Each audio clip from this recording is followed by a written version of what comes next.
Operation सिंदूर को एक as a military operation आप कैसे देखते हैं और as a political fallout आप क्या देखते हैं? देखिए, ऑपरेशन सिंदूर, मैं कोई मिलिट्री का विशेषज्ञ हूँ नहीं, और मैं उनमें से नहीं हूँ जो कहूँगा कि देश के बाहर और विपक्ष क्या कर रहा है। मैं सरकार की बात मान लेता हूँ। सरकार ने कहा, हम लोग के विदेश मंत्री ने कहा, जयशंकर जी पढ़े लिखे समझदार बहुत सुलझे हुए व्यक्ति हैं, जयशंकर जी ने ये कहा ऑपरेशन सिंदूर के हवाले से, शायद आप लोग के ही इंटरव्यू में, कि जो सीज़ फायर हुआ वो पाकिस्तान की पहल पर हुआ।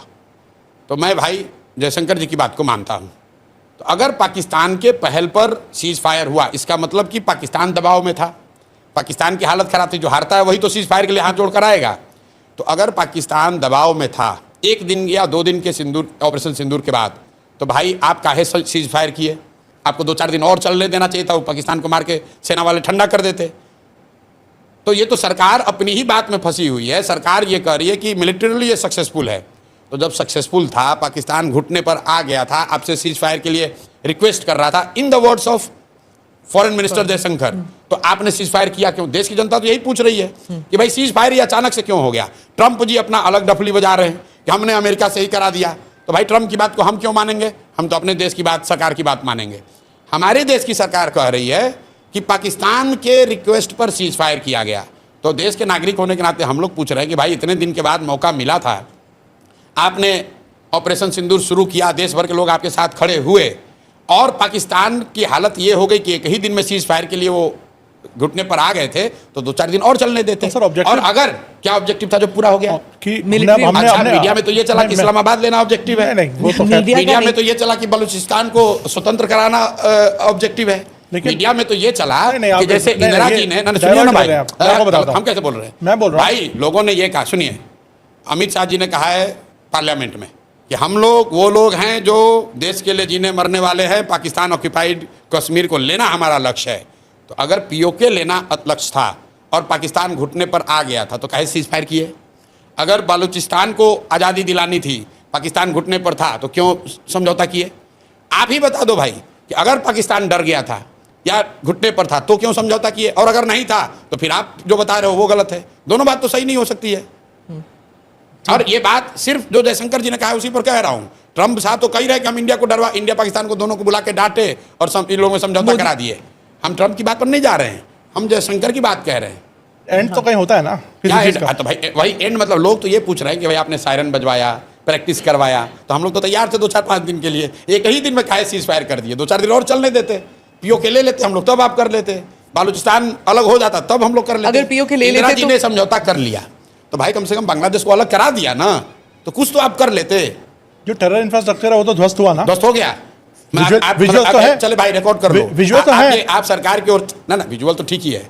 आप ये कह सकते हैं कि टेरर इंफ्रास्ट्रक्चर पाकिस्तान का ध्वस्त हो गया, कुछ डैमेज हुआ, तो सर लोग ये चाह रहे हैं कि जब मौका मिल गया था तो पूरा ही साफ कर देते। तो समतल थोड़ी ना कर सकते, एक मुल्क है न्यूक्लियर। अच्छा, तो उसके डर से रुक गए? कहीं तो रोकना पड़ेगा ना। तो ये पहले बता देते कि भाई हम शुरू करेंगे लेकिन न्यूक्लियर के डर से फिर रुक जाएंगे, तो पहले ही बता देते देश को भाई। अरे भाई आप ये बता दो कि चाहते क्या थे।